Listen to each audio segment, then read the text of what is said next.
Good morning, class. My name is Corporal Jason Maines. Today I'm going to be teaching you interpersonal communication. A little bit about myself. I'm from the 591st Military Police Company. And I've been here on Fort Bliss for just about 3 years, coming up here in December. But I'm PCSing here in November. I work at Schofield. Risk assessment for today. So the safety requirements are going to be none. Just watch where you're walking. Make sure you don't fall, trip, whatever. Risk assessment level is low. Again, we're in a classroom environment, so there's really not much risk. Just ensure that you're kind of drinking water, stay hydrated because it's kind of hot out today. The environmental considerations are none because we're indoors. We've got AC, but after this class, it's going to be hot outside, so make sure you're drinking water. The parents for this presentation are going to be unclassified. Classroom considerations for today. There should be no tobacco use, please. Cell phones, keep them off.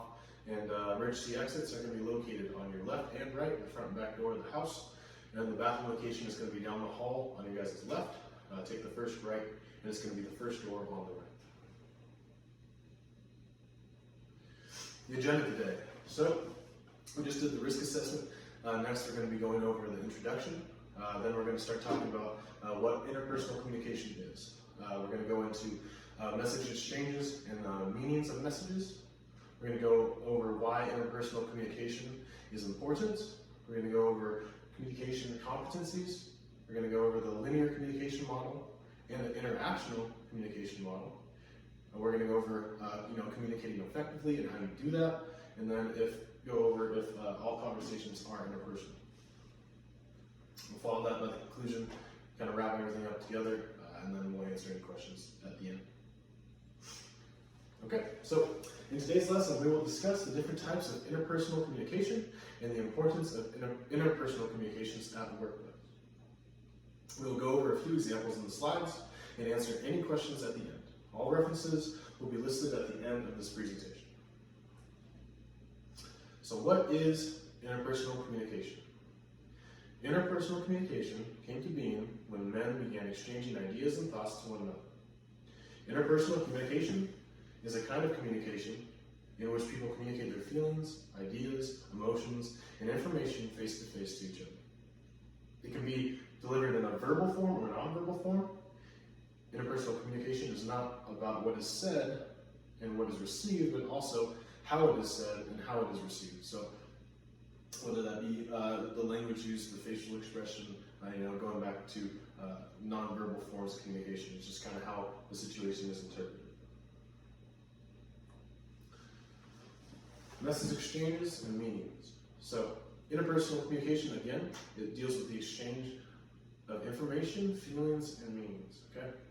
So message exchange, right? It's really simple. You're able to send verbal and non-verbal messages, right, between two or more people. Meaning is basically what communicators create together through the use of verbal and non-verbal messages, right? So if I'm being talked to from my wife, she's giving me information, I interpret it a certain way, and that's the meaning of the message to me.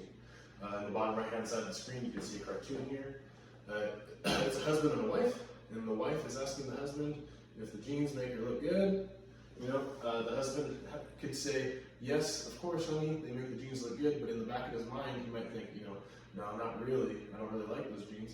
But she perceives it as he likes the jeans, while he thinks in the back of his mind that, he really doesn't like them. So just kind of concluding that. So the meaning a person is trying to create may differ from the meaning that person has created. Why is interpersonal communication important? Interpersonal communication is important because it improves relationships in the workplace and family life. So pertaining more to the workplace, being a team leader, having a team, being able to communicate effectively, using your interpersonal communication skills, you're able to build a bond with your team. You're able to kind of grow as a team, become that cohesive team that you need in order to accomplish a mission or a task that's been given to you. All right. It also means that information given to you from your squad leader, your student sergeant, whatever, you're able to take that information, communicate it effectively to your soldiers. That way they're understanding the information and the task at hand. And it leads to job success, right? So, if you're able to build that cohesion, that bond with your soldiers, you're able to communicate effectively, they're able to understand the information that you're putting out, it'll increase your job success because they'll understand it, they'll understand what they need to do, okay? If you're not able to communicate effectively, you lose that ability. You lose the ability to achieve opportunities such as completing a task. A point I put out here on the slide is to be honest about communication skills in order to improve workplace and overall leadership performance. So this basically just means, kind of self-evaluate yourself all the time. Be able to look at yourself and think, hey, am I communicating effectively? The job did not get done right, so, does it have to do with my communication skills? Is there a way I can improve that?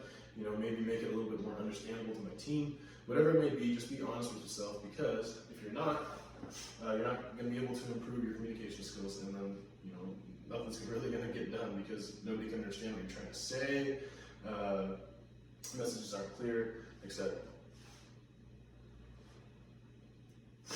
Okay, so communication competencies. There are a few of them. I just put ones up on the screen that are kind of the most important to me. The first one being ability to state ideas clearly, so that kind of goes back to the last slide when I was talking about communicating effectively. Right, when you're talking to your team, talking to anybody in general, ensure that you're talking clearly, being understandable. Don't talk to everybody as if they've got a PhD. Not everybody understands everything, right? Be able to relate to them and communicate effectively. Communicate ethically, right? So ethics, right and wrong. Don't be biased in what you're saying, don't be derogatory, don't be immoral in what you're saying, right? Recognize the time to speak and the time to stay quiet. That kind of goes without saying. I'm sure we've all been in a situation where or our brain tells us, now is really not the time to say anything, so we just kind of stand there and just kind of listen. It happens with our spouses, it happens with leadership, you get in trouble, there's a time to speak and a time to stay quiet. Show credibility. Be incredible, showing up on time, speaking, when it's your turn, don't speak out of turn. Being able to be honest in what you're saying. And then a big one that we really need to work on is, or that I really need to work on, is exaggerate. Don't exaggerate. Manage conflict. Conflict can tear a team apart, it can tear a unit apart. Being able to kind of bite that conflict before it really starts, before it grows into something unmanageable, is something that we really need to know as leaders. Being able to handle it at the lowest level before it turns into something a lot worse than it really is. And the last one I put up there was listen. That's something that's very important with communicating. Being a great listener, being able to comprehend what's being said to you, and then being able to interpret it and respond to what's being said to you. And then with its own bullet, I put communicate civilly. Okay, so typically in the workplace, we communicate with subordinates and superiors. So it's important to try and eliminate the power dynamic and treat others with the mindset of equality. And, in doing so, you're going to improve the communication and ultimately improve the relationship with the person. So I'm not saying that, being in the military, I'm not saying to disrespect a superior, but talk to them as if they're a normal person. So there's a difference between communicating effectively and being disrespectful. The linear communication model. So the linear communication model is one of two models we're going to talk about today. It's a model made up by Aristotle. It's a one-way process that goes through the sender to the receiver through a channel. So the sender is the individual sending out a message. So me talking to you guys, the message, what I'm saying to you, the information being pushed out to you is the message. The receiver is you guys, the ones receiving the message, and then the channel is the way I'm giving you the message. So in this case, it's going to be video, but it could be face-to-face, cell phone, email, text. But this is a style of communication where it's one way, right? You're not able to give me any feedback. You're just getting the message from me, okay? There are issues with this communication model in that there's this, it's called noise, right? So a noise in communication can be described as anything that interferes with the interpretation of the message. And it goes beyond just physical noise, right? It goes beyond just noise. It can go, that's physical noise. It could be physiological noise. It could be psychological noise. It's just anything that interferes with the accurate interpretation of a message. Okay, so physical noise, right? Just like I was doing, snapping, music in the background, your phone camera going off, your phone ringer going off, etc. Right? Physiological noise Could be you sitting in class and you forgot to have breakfast that morning. So, right, you're hungry, you're unable to concentrate on the class, you're not fully there, you're not interpreting all the messages right. You could be, under the weather, you could be falling asleep, you could be daydreaming, sick, whatever it is. That's physiological noise. Lastly, psychological noise could be biases or assumptions, right? So, if a message is being told to you and you feel as if you have a bias towards, a certain way, you might not interpret the message as it was intended to be. The interaction model is something that I like to use a lot, which is a two-way process, right? Which would be, taking this class, instead of doing a video class, we'd be doing it in person, which is a lot easier on the instructor because they have the feedback from the class. They're able to ask questions, to ask to clarify some things, give actual feedback to the instructor, right? And feedback can be given in verbal and nonverbal form. So just an example of a nonverbal feedback would be something called internal feedback.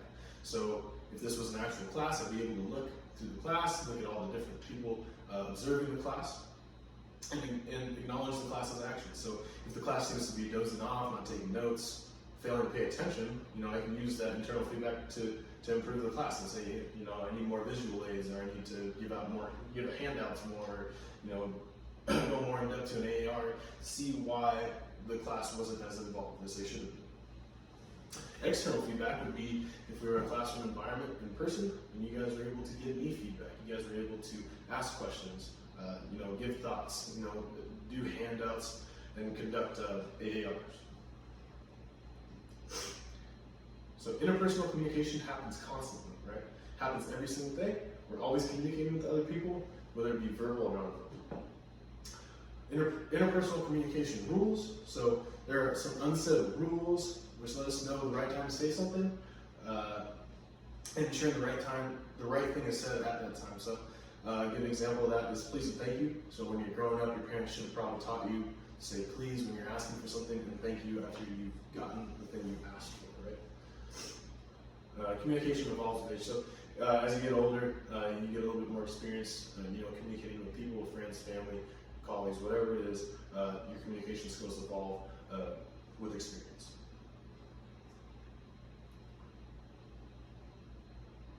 Communicating effectively. Okay, so everybody has a different field of experience.